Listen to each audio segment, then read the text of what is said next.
So we continue. So the next question says, what is meant by the term dumping? Dumping is related to international trade. So there is dumping if the price of imported goods or imported goods are sold at a reduced price compared or in relative to domestic goods. Do you get it? If goods are sold below their cost price, that is dumping, especially international goods.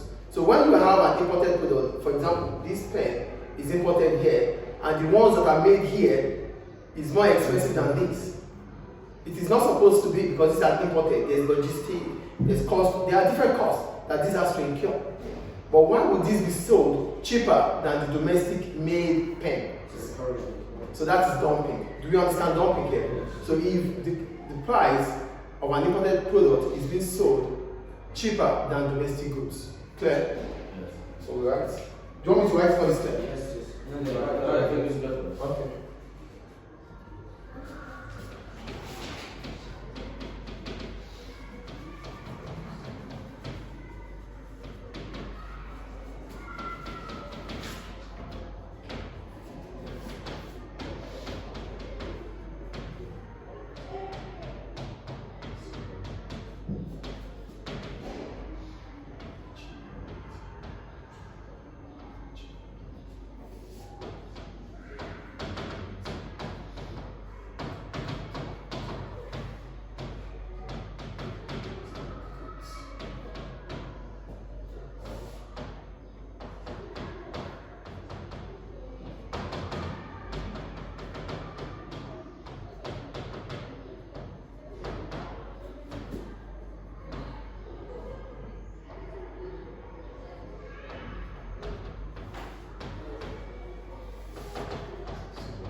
The cost price. Is it clear, guys? Yes. Stop. Are you there? Yes. Are you guys with me? You understand? Figure 1 shows the government revenue and expenditure in rupees for India in 2019-2020. Calculate the fiscal surplus or deficit in India. And when we talk about fiscal, it's simply the same as budget. And what's a budget? A budget is a financial plan on expenditure, expected expenditure and expected revenue. That is what budget is about. So we call it fiscal or budget. So we have a fiscal deficit if government revenue is less than government expenditure. So that means the amount of money government makes in terms of taxes is lesser than the amount government is spending. Because government spending will come from taxation, revenues from taxation. So if government is spending more than what it's receiving in terms of revenue, then that is fiscal deficit.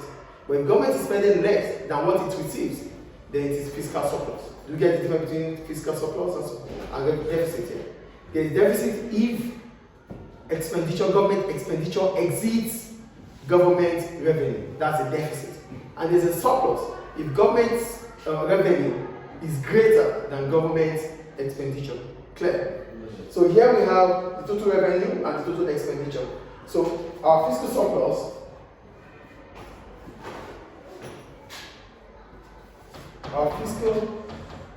surplus slash deficit equals total revenue minus total expenditure. Do you get that? Yeah. So we have our total revenue to be 2,080,201 minus 2,784,200. So this is definitely a deficit, right? 700. Minus what? Negative 700,000. No, It's not. I don't know. Yeah, it's a deficit. 703. Minus what? 703. 703,999. So there's what? A fiscal deficit. Fiscal deficit. Is it clear, guys? Yes. Okay. Government revenue. Government revenue It's less than less than government expenditure. government expenditure. And for surplus, This is when it's surplus is government revenue greater than government expenditure or spending.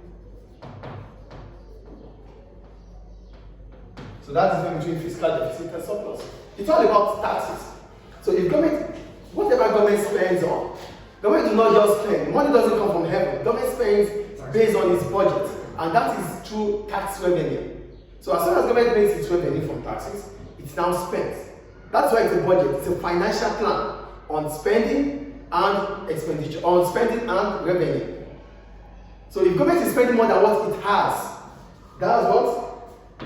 Deficit, because you are spending more than what you have. But if government is spending less than what it has, then that's what? I think it's clear now. Yes. Okay. It says, using the diagram below, draw the likely effects of the introduction of a subsidy on the equilibrium price and quantity of new cows for families with 3 or more children. Label the new curve, the new equilibrium price, and the new equilibrium quantity. A subsidy is a financial help from government, which allows firms to sell at a reduced price. Why would they be able to sell at a reduced price? They will be able to sell at a reduced price because the cost of production has fallen based on the fact that government has helped them financially. So that's what subsidy will do. So an increase in subsidy would increase supply of goods and services, meaning that the quantity supplied in the market will increase from QE to Q1. As the supply curve will shift rightward from S to S1, bringing about a low equilibrium price. Those are the 3 things they said we should talk about. There is equilibrium price, which is the price of agreement between, stop that and focus please, stop, I'm talking. There's equilibrium price, which is the price of agreement between quantity demanded and quantity supplied. There's equilibrium quantity, which is the quantity of agreement between quantity demanded and quantity supplied. They might be asking in the exams. And there's equilibrium point, which is the point of agreement between quantity demanded and quantity supplied. All these things have to change right now. Okay, so a subsidy will shift the supply curve rightward from S to S1. To S1. This will bring about what? A new quantity from QE to Q1 and a low equilibrium price from PE to P1. So this is all we are needed to do. Is it clear? Subsidy will bring about a rightward shift in the supply curve, an increase in the quantity demand supplied in the market, and a fall in price. So now, just like about equilibrium, I said subsidy is a financial help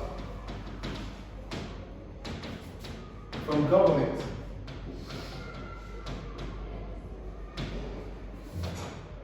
to reduce the costs of production for firms, and it increases consumption of goods and services. So we have equilibrium price, the price of agreement between quantity demanded and quantity supplied. Equilibrium point, the point of agreement between the quantity demanded and quantity supplied. Then we have equilibrium quantity, the quantity of agreement, the quantity of agreement between demand and supply. Demand and supply. So equilibrium price is the price of agreement. Between the quantity demanded and quantity supply. Equilibrium point is the point of agreement. Then equilibrium quantity is the quantity of agreement. Any question about this? No. Thank you. Stop.